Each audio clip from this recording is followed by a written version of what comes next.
ప్రియ శ్రోతలు, ఈరోజు మన పాఠం ఎఫెసీ పత్రిక 1వ అధ్యాయం 7-14 వరకు. జాగ్రత్తగా వినండి. దేవుని కృపా మహదైశ్వర్యమును బట్టి ఆ ప్రియుని యందు ఆయన రక్తము వలన మనకు విమోచనము, అనగా మన అపరాధములకు క్షమాపణ మనకు కలిగి ఉన్నది. కాలము సంపూర్ణమైనప్పుడు జరగవలసిన ఏర్పాటును బట్టి ఆయన తన దయాసంకల్పము చొప్పున తన చిత్తమును గూర్చిన మర్మమును మనకు తెలియచేసి, మనకు సంపూర్ణమైన జ్ఞాన వివేచన కలగడానికి ఆ కృపను మన ఎడల విస్తరింపచేశాడు. ఈ సంకల్పమును బట్టి ఆయన పరలోకములో ఉన్నవే కాని, భూమి మీద ఉన్నవే కాని సమస్తము క్రీస్తునందు ఏకముగా సమకూర్చవలెనని తనలో తాను నిర్ణయించుకున్నాడు. క్రీస్తునందు ముందుగా నిరీక్షించిన మనము తన మహిమకు కీర్తి కలుగచేయవలెనని దేవుడు తన చిత్త ప్రకారమైన దయా సంకల్పమును బట్టి మనలను ముందుగా నిర్ణయించి ఆయన యందు స్వాస్థ్యముగా ఏర్పరచాడు. ఆయన తన చిత్తానుసారముగా చేసిన నిర్ణయము చొప్పున సమస్త కార్యములను జరిగిస్తున్నాడు. మీరు సత్యవాక్యమును, అనగా మీ రక్షణ సువార్తను విని క్రీస్తునందు విశ్వాసముంచి వాగ్దానము చేయబడిన ఆత్మచేత ముద్రించబడ్డారు. దేవుని మహిమకు కీర్తి కలగడానికి ఆయన సంపాదించుకున్న ప్రజలకు విమోచనము కలిగే నిమిత్తము ఈ ఆత్మ మన స్వాస్థ్యమునకు సంచకరువుగా ఉన్నాడు. శ్రోతలు వింటున్నారా? ఆత్మ సంబంధమైన ప్రతి ఆశీర్వాదము క్రీస్తునందు మనకు లభించింది. ఇది దేవుని సంకల్పం. దేవుని చిత్తమే తూచా తప్పకుండా అన్నిట్లో నెరవేరుతున్నది. సర్వశక్తిమంతుడైన మన దేవుని సంకల్పానికి అనుగుణంగానే ఈ విశ్వమంతా నడుస్తోంది. పరలోక ప్రదేశాలలో ఆశీర్వాదాలన్నీ మనవే. దేవుడు మనలను పరలోక ప్రదేశాలకు హెచ్చించాడు. నిన్నాయన తన కుమారునిగా, కుమార్తెగా స్వీకరించాడు. నీకు పరలోక ఆశీర్వాదాలన్నీ కట్టబెట్టాడు. మనం ఆశీర్వాద సంపన్నులం.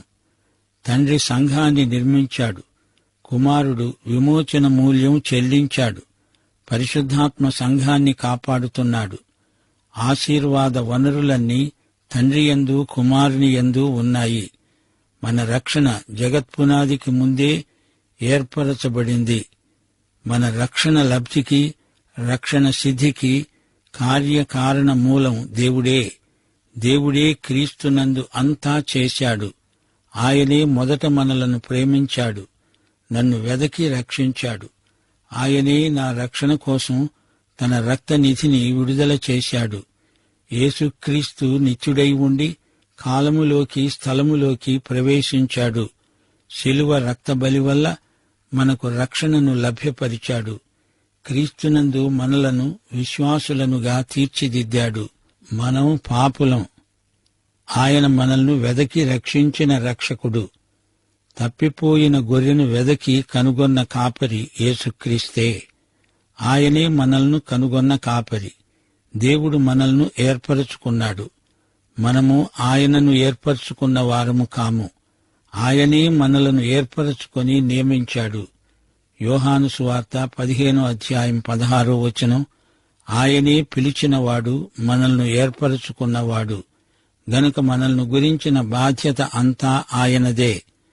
ఆమోసు గ్రంథం 3వ అధ్యాయం 1-2 వచనాలు, యెహోవా అన్నాడు, ఈజిప్టు దేశములో నుండి యెహోవా రప్పించిన ఇశ్రాయేలీయులారా, మిమ్మును గూర్చి ఆయన రప్పించిన కుటుంబం వారినందరిని గూర్చి ఆయన సెలవిచ్చిన మాట ఆలకించండి. అదేమనగా, భూమి మీద సకల వంశములలోనూ మిమ్ములను మాత్రమే నేను ఎరిగి ఉన్నాను గనుక మీరు చేసిన దోషక్రియలను బట్టి మిమ్ములను శిక్షిస్తాను. ఈ కాలంలో దేవుడు ఇశ్రాయేలును ఏర్పరచుకున్నాడు గాని నిత్యత్వంలో మనల్ని ఏర్పరచుకున్నాడు. ఆది నుండి అంతము వరకు ఆయనకంతా తెలుసు. ఆయన తన ప్రణాళికను మధ్యలో మార్చుకోవాల్సిన అవసరమేమీ లేదు. మనము తన ఎదుట పరిశుద్ధులము, నిర్దోషులము అయి ఉండాలని జగత్పునాది వేయబడక ముందే ప్రేమ చేత క్రీస్తునందు మనలను ఏర్పరచుకున్నాడు. మనలను పరిశుద్ధులనుగా చెయ్యాలని దేవుడు మనల్ని ఏర్పరచుకున్నాడు. విశ్వాసి యొక్క అంతరంగాన్ని ఆయన శుద్ధి చేశాడు. దేవుడు ఏర్పరచుకున్న నీవు పరిశుద్ధుడివై ఉండాలి. కృపచేత రక్షించబడ్డాము నిజమే కాని మన ఇష్టం వచ్చినట్లు చేయడానికి వీలు కాదు. పాపము విషయమై చనిపోయిన మనము అందులో జీవించలేము. పాపము చేయడానికి కృప లైసెన్సు కాదు. ఎడతెగక పాపం చేసేవాడు రక్షించబడని పాపి. అతనికి రక్షిత జీవితమంటే ఏమిటో తెలీదు. రక్షించబడిన పాపి మాజీ పాపి. అతడు పాపానికి విముఖుడైపోతాడు. అతని జీవిత విధానంలో మార్పు కనపడుతుంది. దేవుడు ఏర్పరచుకున్న వారిలో ఎట్టి కళంకము కానరాదు. దేవుని ఎదుట ఈ విశ్వాసిలో ఎట్టి కళంకము మచ్చ కనపడదు. బిలాము ఎంత చూచినా ఇశ్రాయేలీయులలో ఏ లోపము కళంకము కనబడలేదు. సంఖ్యాకాండం 23వ అధ్యాయం 21వ వచనం. ఆయన యాకోబులో ఏ దోషము కనుగొనలేదు, ఇశ్రాయేలులో ఏ వంకరతనము చూడలేదు. అతని దేవుడైన యెహోవా అతనికి తోడై ఉన్నాడు. అయితే ఇశ్రాయేలు శిబిరములోకి పోయి చూస్తే వారి దుష్ప్రవర్తనకు దేవుడు వారిని శిక్షించకుండా విడవడు. శిబిరము లోపలే దేవుడు తన ప్రజలను పరిశుద్ధపరుస్తాడు, గుణపరుస్తాడు. నిన్ను నన్ను పరిశుద్ధులనుగా చేయడానికి దేవుడు మనల్ని ఏర్పరచుకున్నాడు. శిబిరములోని సమాజాన్ని ఆయన పవిత్రీకరిస్తాడు, పరిశుద్ధపరుస్తాడు. దేవుడు ఏర్పరచుకున్నాడు అంటే మన జీవితాలు రాను రాను పవిత్రీకరించబడతాయి. ఆయన పోలికకు మారతాయి. నీలో మార్పేమీ రాకపోతే అసలు నిన్ను దేవుడు ఏర్పరచుకోలేదు అని అర్థం. 1 యోహాను 2వ అధ్యాయం 1-2 వచనాలు. నా చిన్న పిల్లలారా, మీరు పాపము చేయకుండా ఉండాలని ఈ సంగతులు మీకు రాస్తున్నాను. ఎవడైనా పాపము చేసిన ఎడల నీతిమంతుడైన యేసుక్రీస్తు అనే ఉత్తరవాది తండ్రి వద్ద మనకున్నాడు. ఆయనే మన పాపములకు శాంతికరుడు. మన పాపములకు మాత్రమే కాదు, సర్వలోకానికి శాంతికరమై ఉన్నాడు. యేసు లోకమంతటి కోసం చనిపోయాడు. క్రైస్తవులు, ఇతరులు, యూదులు, అన్యులు అందరి కోసం యేసుక్రీస్తు చనిపోయాడు. యేసు మార్గము, సత్యము, జీవము. యేసే ద్వారం. యోహాను సువార్త 6వ అధ్యాయం 37వ వచనం. నా యొద్దకు వచ్చేవారిని నేను ఎంతమాత్రము తోసివేయను. ఆరంభంలో యేసు దారి ఇరుకు, రాను రాను విశాలం. లోకంలో సైతాను దారి మొదట విశాలం, రాను రాను ఇరుకైపోతుంది. తన గొర్రెలకు సమృద్ధి జీవమివ్వడానికి యేసు వచ్చాడు. కావాలనుకుంటే ఎవరైనా రావచ్చు. నీకు, నాకు, అందరికీ ఇది సార్వత్రిక ఆహ్వానం. పాపాన్ని విడిచిపెట్టాలి, ప్రభువు తట్టు తిరగాలి. 2 తెస్సలోని పత్రిక 2వ అధ్యాయం 13-14 వచనాలు. ఆత్మ మిమ్ములను పరిశుద్ధపరచడము వల్ల, సత్యాన్ని నమ్మడం వల్ల మీరు రక్షణ పొందారు. రక్షించబడిన మీరు యేసుక్రీస్తు యొక్క మహిమను చూడగలరు. ఈ సువార్త వలన దేవుడు మనల్ని పిలిచాడు. ఇది దేవుని భవిష్య జ్ఞానం. ఆత్మ వలన పరిశుద్ధత పొందిన వారము మనం ఆయనకు సర్వదా విధేయులం. ఏర్పరచబడిన మనకు క్రీస్తు రక్త ప్రోక్షణ ఉంది. మన ఏర్పాటులో నిత్యత్వపు పరిమాణం ఉంది. ఏర్పాటు, పరిశుద్ధత ఈ రెండు పరస్పర సమాశ్రితమైన అనుభవాలు. మనము స్వతహాగా పరిశుద్ధులము కాము. మనలను పవిత్రీకరించడానికే ప్రభువు మనల్ని పిలిచాడు. దేవుడు అన్యాయస్థుడు కాడు. కరుణించే దేవుడి ఏర్పాటు ఇది. ఆయన తన ఘనత నిమిత్తమే మనలను నియమించాడు, ఏర్పరచుకున్నాడు. మనం మంచివారమని కాదు, దేవుని కృప, కరుణ మాత్రమే దేవుని పిలుపునకు, ఏర్పాటుకు కారణం. అపొస్తల కార్యములు 27వ అధ్యాయంలో నౌకాభంగం సందర్భంలో పౌలన్నాడు, ధైర్యం తెచ్చుకోండి, ఓడకు గాని దానిలో ఎవరికి గాని హాని కలగదు. దేవదూత నాకు చెప్పాడు, భయపడకు, నీవు కైసరు ఎదుట నిలుస్తావు. ఇదిగో, నీతో కూడా ఓడలో ప్రయాణమైపోతున్న వారందరినీ దేవుడు నాకు అనుగ్రహించాడు. నేను దేవుణ్ణి నమ్ముతున్నాను, ధైర్యం తెచ్చుకోండి. ఇది దేవుని భవిష్య జ్ఞానం. మీరు ఓడలో ఉంటే ఎవరూ నశించరు. దేవుని నియమానికి లోబడిన వారి పట్ల ఆయన భవిష్య జ్ఞానం తప్పక నెరవేరుతుంది. మనం సువార్తను అందరికీ ప్రకటిస్తాము. దానిని అంగీకరించి రక్షించబడిన వారే దేవుడు ముందుగా నిర్ణయించిన వారు. అంగీకరించిన ప్రతివానికి తలుపు తెరువబడుతుంది. లోపలికి వెళ్ళాక ఇది నిత్యత్వపు ఏర్పాటు అని మనకు తెలిసిపోతుంది. అవును ప్రియశ్రోతలు, మనము జగత్పునాదికి ముందే ఏర్పరచబడిన వారము. ఈ మర్మము నిత్యత్వంలో గాని మనకు బోధపడదు. దేవుడు తన సంఘ నిర్మాణాన్ని జగత్పునాదికి ముందే నిర్ణయించాడు. ప్లాన్ ఆయన దగ్గరే ఉంది. ఇది ఆయన సంఘం, ఇది ఆయన విశ్వం. ఆయన నిన్ను నన్ను తన నిత్య సంకల్పము చొప్పున ఏర్పరచుకున్నాడు. మనము ఆయన సన్నిధిలో పరిశుద్ధులము, నిష్కళంకులము. మనం క్రీస్తు ద్వారా దేవునికి దత్తపుత్రులమయ్యాము. ప్రేమచేత ఆయన మనలను క్రీస్తునందు ఈ విధంగా ఏర్పరచుకున్నాడు. జగత్పునాదికి ముందు నిర్ణయం ఇది. దేవుని భవిష్య జ్ఞానాన్ని నమ్మినవారు నిశ్చింతగా ఈ లోకంలో జీవించగలుగుతారు. ఎఫెసీ పత్రిక ఆధ్యాత్మిక పర్వత శిఖరానికి మనల్ని ఎక్కిస్తోంది. దేవుడే స్వయంగా సంకల్పించాడు. అయితే సమస్తము చక్కగా ఆయనే నిర్వహించాడు. ఈ పని దేవుడు మరెవరికీ అప్పగించలేదు. దేవుడు మనల్ని ఏర్పరచుకున్నాడు. కుమారత్వానికి మనల్నెప్పుడో ఆయన నిర్ణయించాడు. క్రీస్తునందు మనల్ని ఆమోదయోగ్యమైన మనుషులనుగా రూపొందించాడు. ఇది మానవుడి స్వంత చిత్తం కాదు, ఇది దేవుని చిత్తం, ఆయన దయాపూర్వక సంకల్పం. దేవుడు నీతి న్యాయములు గలవాడు. ఆయన నిర్ణయం, నియామకం అంతా ఆయన భవిష్య జ్ఞానమే. మానవ క్రియ, కృషి, ప్రయత్నం కాదు. అంతా దేవుడు ముందుగా నిర్ణయించినదే. మోషే గొప్ప నాయకుడా?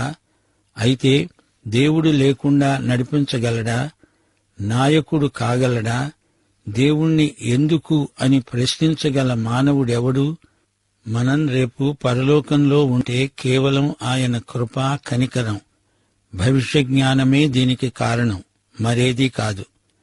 దేవుని వాక్యం పాపాన్ని గద్దిస్తుంది. అది ఎలాంటి పాపమైనా దాన్ని ఎండగడుతుంది. నీవు రక్షకుని వైపు తిరిగితే ఆయన క్షమిస్తాడు, నిన్ను రక్షిస్తాడు. దేవుని చేత ఏర్పరచుకొనబడిన వారి స్థితికి వెనుక దేవుని భవిష్య జ్ఞానమున్నదని మనము మరిచిపోకూడదు. అయితే ఒక మాట, దేవుడెవరినీ నాశనానికి ముందుగా నిర్ణయించలేదు, రక్షణ కోసం నిర్ణయించాడు. రక్షించబడిన తర్వాత గాని నీకీ రహస్యం తెలియదు. రక్షించబడిన వారు మాత్రమే దేవుని భవిష్య జ్ఞానమును అనుభూతిపూర్వకంగా అర్థం చేసుకోగలరు.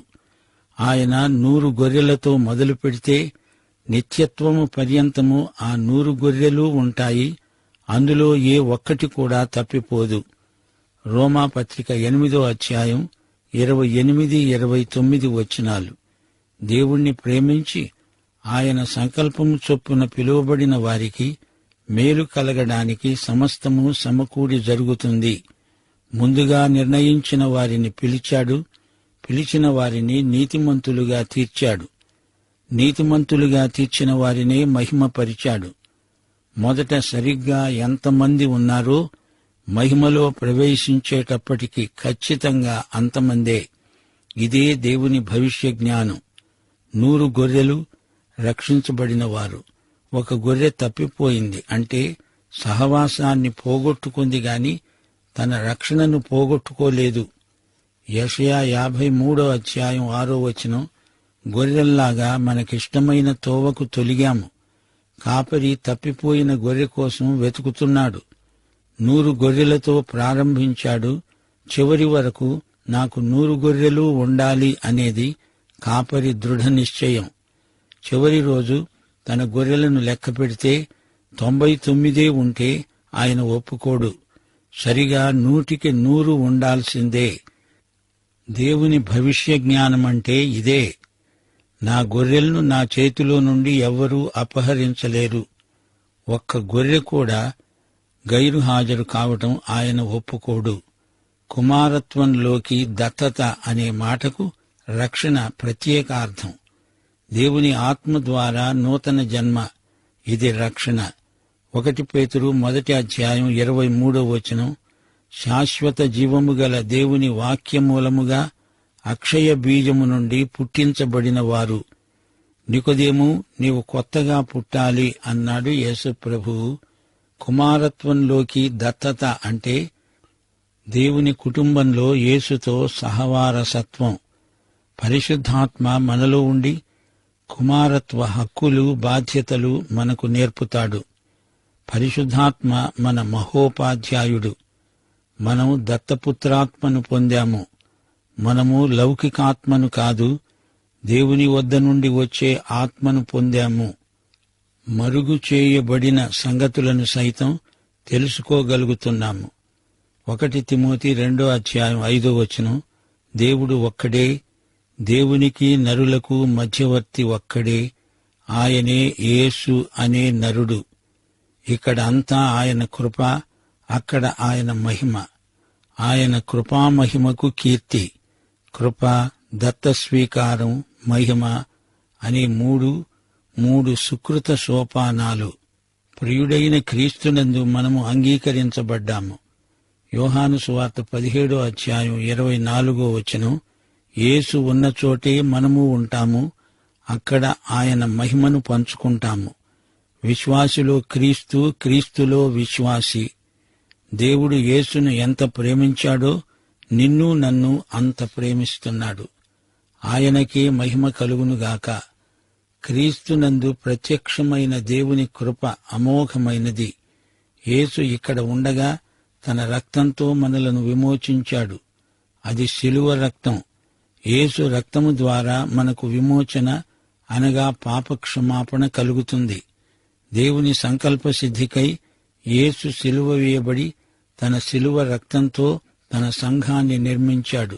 కడుతూ ఉన్న ఆయన చేతులలో శిలువ గుర్తులు చూడండి. హెబ్రీ పత్రిక 10:6-13 వరకు ఇదే సత్యం పునరుద్ఘాటించబడింది. బలి, అర్పణలు, పూర్ణ హోమములు కాదు, పాప పరిహారార్థ బలులు కాదు, యేసుక్రీస్తు బలే దేవుడు చేసిన గొప్ప బలి. యేసుక్రీస్తు యొక్క శరీరము ఒక్కసారే అర్పించబడింది. పాపముల నిమిత్తము సదాకాలము నిలిచే ఒకే బలిని క్రీస్తు అర్పించాడు. ఆయన ఇప్పుడు దేవుని కుడిపార్శ్వమున ఆసీనుడై ఉన్నాడు. మత్తయి సువార్త 20:26 మనుష్య కుమారుడు పరిచారము చేయడానికి వచ్చాడు కాని చేయించుకోవడానికి కాదు. మన పాపానికి మూల్యం చెల్లించాడు, మనలను విమోచించాడు. 1 కొరింథీ 6:20 విలువ పెట్టి కొనబడిన వారము. మనల్ని ఆయన కొనుక్కున్నది తన స్వంత వినియోగం కోసమే, మారుబేరానికి కాదు. లూకాసు వార్త 21:28 మన విడుదల. క్రీస్తు రక్తము ద్వారా మనకు విడుదల. పాపదాస్యంలో ఉన్న మనిషికి విడుదలే యేసు రక్తం వల్ల కలిగే విమోచన. యోహాను సువార్త 8:36 కుమారుడే మనల్ని స్వతంత్రులనుగా చేశాడు. గొర్రెపిల్ల రక్తము చేత గొప్ప వెలపెట్టి ఆయన మనల్ని విమోచించాడు. హెబ్రీ పత్రిక 9:22 రక్తము చిందించనిదే పాప క్షమాపణ కలగదు. క్రీస్తు రక్తపు విలువ బంగారము, వెండితో అంచనా వేయలేము. క్రీస్తు రక్తము లేకుండా పాప క్షమాపణ లేదు. దేవుడు పరిశుద్ధుడు, నీతిమంతుడు. క్రీస్తు రక్తబలిలో ఈ రెండూ సంపూర్ణ సిద్ధి చెందాయి. ప్రభువు మన పాపశిక్షను భరించి మనల్ని క్షమించాడు. పాపానికి శిక్ష క్రీస్తునందు విధించబడింది గనుక ఆయన మనలను క్షమించగలడు. సిలువ వేయబడిన యేసు రక్తం మన పాప క్షమాపణకు, విడుదలకు మూల్యం. యేసు సిలువ చెంతకు వచ్చినప్పుడు నీవు అనామకుడవు. ఆయన రక్తం చేత నీ పాపాలు కడుగబడ్డాయి. నీవు క్షమించబడ్డావు. నీకు విడుదల కలిగింది. నీవు దేవుని కుటుంబంలోకి అంగీకరించబడి ఒక ప్రాముఖ్యమైన వ్యక్తివయ్యావు. లూకాసు వార్త 24వ అధ్యాయం 46-47 వచనాలు. ప్రభు అన్నాడు, క్రీస్తు శ్రమపడి 3వ రోజున మృతులలో నుండి లేస్తాడని యెరూషలేము మొదలుకొని సమస్త జాతులలో ఆయన పేరిట మారుమనస్సు, పాప క్షమాపణ ప్రకటించబడతాయి అని రాయబడింది. కొలసీ పత్రిక 1వ అధ్యాయం 14వ వచనం ఇదే మాట అంటోంది. ఆ కుమారుని యందు మనకు విమోచనము అనగా పాప క్షమాపణ కలుగుతున్నది. అపొస్తలుల కార్యములు 26వ అధ్యాయం 18వ వచనంలో పౌలుకు యేసు ఇచ్చిన ఆజ్ఞ ఇదే. వారు చీకటిలో నుండి వెలుగులోనికి, సైతాను అధికారము నుండి దేవుని వైపునకు తిరిగి నా యందలి విశ్వాసము చేత పాపక్షమాపణను, పరిశుద్ధపరచబడిన వారిలో స్వాస్థ్యమును పొందునట్లు వారి కన్నులు తెరవటానికి నేను నిన్ను వారి వద్దకు పంపుతాను. యేసు శిలువ రక్తమే మన పాపక్షమాపణకు ఆధారం. పాప శిక్షా మూల్యం చెల్లించనిదే పాపక్షమాపణ కలగదు. పాపము దేవునికి ఎంతో అభ్యంతరకరమైనది. పాపము దేవుని ఎడల గొప్ప అపరాధం. పాపము నుండి అనేక పాపములు పుట్టుకొచ్చాయి. దేవుని కృపామహదైశ్వర్యము ఎంతో గొప్పది, ఊహించలేము. దేవుని కృప విస్తరించింది. సమస్తము క్రీస్తునందు ఏకముగా సమకూర్చాడు దేవుడు. ఆయన మహిమకు కీర్తి. మనమే దేవుని స్వాస్థ్యం. మనకు ఆత్మ ముద్ర ఉంది. ఇది యాజమాన్యపు ముద్ర. దేవుని ఆత్మ మన స్వాస్థ్యానికి సంచకరువు అనగా భయాన. కృపామహదైశ్వర్యము చొప్పున దేవుడు మనకిచ్చాడు. క్రీస్తు తన రక్తముతో మనకు విమోచన కలుగచేశాడు. తన మర్మాన్ని మనకు బయలుపరిచాడు. తన స్వాస్థ్యమిచ్చి మనలను బహూకరిస్తున్నాడు. ప్రియ శ్రోతలు, ఈ వాక్య భాగంలో మరెన్నో విశేషాంశాలున్నాయి. వచ్చే పాఠంలో చెప్పుకుందాము. పాఠం ఇంతటితో సమాప్తం. మన ప్రభువైన యేసుక్రీస్తు వారి కృప, తండ్రి అయిన దేవుని ప్రేమ, పరిశుద్ధాత్మ అన్యోన్య సహవాసము మనకందరికీ సదాకాలము తోడై ఉండునుగాక. ఆమేన్.